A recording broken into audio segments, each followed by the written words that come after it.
১৯৭১ সালের ১৭ এপ্রিল তারিখটি বাঙালি জাতির সহস্র বছরের ইতিহাসে এক অনন্য ও অবিস্মরণীয় দিন।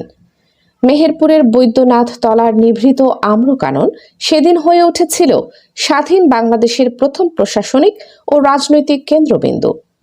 ১০ এপ্রিল সরকার গঠন ও স্বাধীনতার ঘোষণাপত্র অনুমোদনের পর ১৭ এপ্রিল আয়োজিত হয় সেই ঐতিহাসিক শপথ গ্রহণ অনুষ্ঠান। পাকিস্তানি বাহিনীর নারকীয় তাণ্ডব ও যুদ্ধের ডামাডোলের মধ্যেই অত্যন্ত গোপনীয়তা ও নিরাপত্তার সঙ্গে আয়োজন করা হয় এই অনুষ্ঠানের। সেদিন সকাল থেকেই মেহেরপুরের মুক্তাঞ্চলে এক অন্যরকম তৎপরতা শুরু হয়। ভারতীয় সীমান্ত পার হয়ে কয়েক মাইল ধূলিময় পথ পেরিয়ে অসংখ্য বিদেশি সংবাদকর্মী জিপে করে পৌঁছে যান মেহেরপুরের ভবের পাড়া গ্রামে, যা ইতিহাসের পাতায় বৈদ্যনাথ তলা নামে পরিচিত।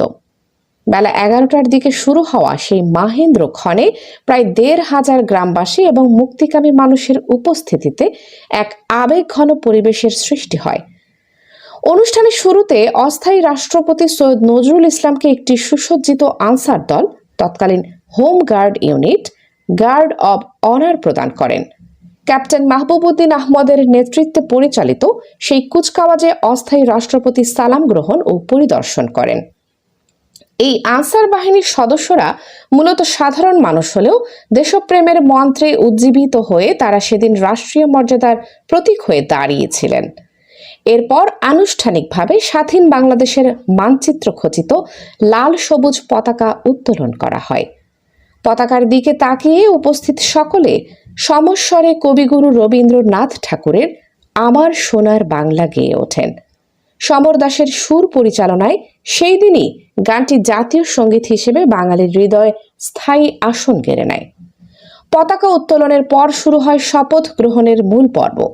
অধ্যাপক ইউসুফ আলীর পরিচালনায় অস্থায়ী রাষ্ট্রপতি সৈয়দ নজরুল ইসলাম এবং প্রধানমন্ত্রী তাজউদ্দিন আহমদ সহ মন্ত্রিসভার সদস্যরা শপথ গ্রহণ করেন।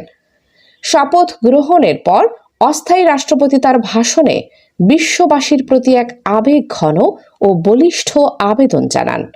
তিনি স্পষ্টভাবে বলেন, যদি বিশ্বের কাছে গণতন্ত্র, স্বাধীনতা এবং মানবিক মর্যাদার কোনো মূল্য থাকে, তবে যেন তারা দ্রুত এই নতুন রাষ্ট্রকে স্বীকৃতি দেয় এবং আর্ত মানবতার সেবায় এগিয়ে আসে। তিনি বিশ্ব নেতাদের প্রতি আহ্বান জানান এই নব্য রাষ্ট্রের দুর্দশা লাঘবে ইতিবাচক ভূমিকা রাখতে।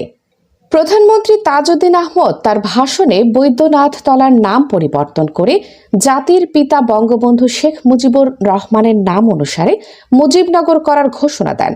তিনি উল্লেখ করেন যে এটি এখন থেকে স্বাধীন বাংলাদেশের অস্থায়ী রাজধানী।